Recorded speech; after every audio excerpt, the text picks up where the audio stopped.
Good morning student. मैं Lakshmi ma'am आज आपको कल मैं अनुच्छेद के बारे में बताई थी और कुछ अनुच्छेद भी लिखने के लिए दी थी।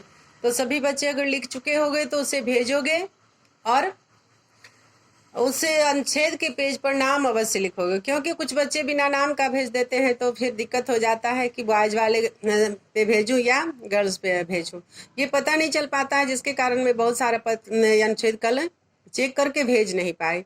तो आप जब भेजोगे होमवर्क क्लास वर्क तो उस पे नाम अवश्य लिखोगे और क्लास अवश्य लिखोगे। आज मैं आपको पहले कुछ बुक के बारे में बताने जा रही हूँ। आपका कोर्स हिंदी को कल कुछ बच्चों को डाउट हो रहा था, तो आपका कोर्स हिंदी बी है।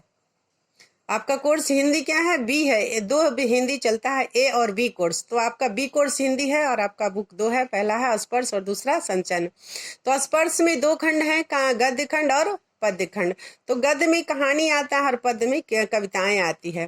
तो गद्य खंड में कुछ कहानियां है जो आपको पढ़ना नहीं है। पहला चैप्टर आपका होगा धूल, तो आपको पढ़ना नहीं है। दूसरा होगा चेतना के वाहक चंद्रशेखर वेंकट रमन, वो भी पढ़ना नहीं है।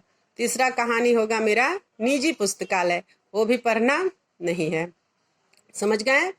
और काव्य में जितनी भी कविताएं हैं सभी कविताएं पढ़नी है, और संचयन में 3 कहानी और सभी कहानियां पढ़नी है।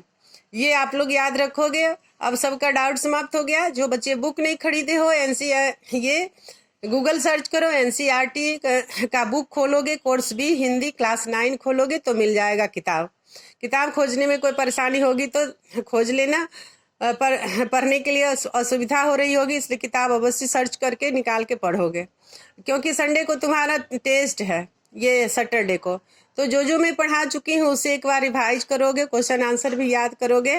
जो चैप्टर पढ़ाई हो चुका है, जो चैप्टर पढ़ाई हो चुका है, कुछ बच्चे बाद में जुड़े हैं तो अपने ग्रुप वाले से संपर्क करके पूछ लोगे कि क्या क्या पढ़ाई भी है। अगर नहीं मिल पाता है तो मुझे मैसेज करोगे, मैं पुनः भेज दूंगी। आज मैं आपको CW में कुछ टॉपिक्स दे रही हूँ अनुच्छेद लिखने के लिए। तो क्या है? श्रम का महत्व। तो श्रम का महत्व अनुच्छेद लिखना है। और मैं कल बताई थी कि अनुच्छेद संकेत बिंदु के आधार पर लिखने से ज्यादा सटीक और सरल होता है, लेकिन आप लोग यूं ही लिख चुके थे, एक भी पॉइंट दे करके नहीं लिखा था। तो अनुच्छेद जो है संकेत बिंदु के आधार पर ही लिखा जाता है, जिसका संकेत बिंदु मैं HW और CW दोनों में दे दी हूँ। आप लोग लिखोगे और लिख करके भेजोगे तो क्लास और अपना नाम अवश्य डालोगे। धन्यवाद बच्चे।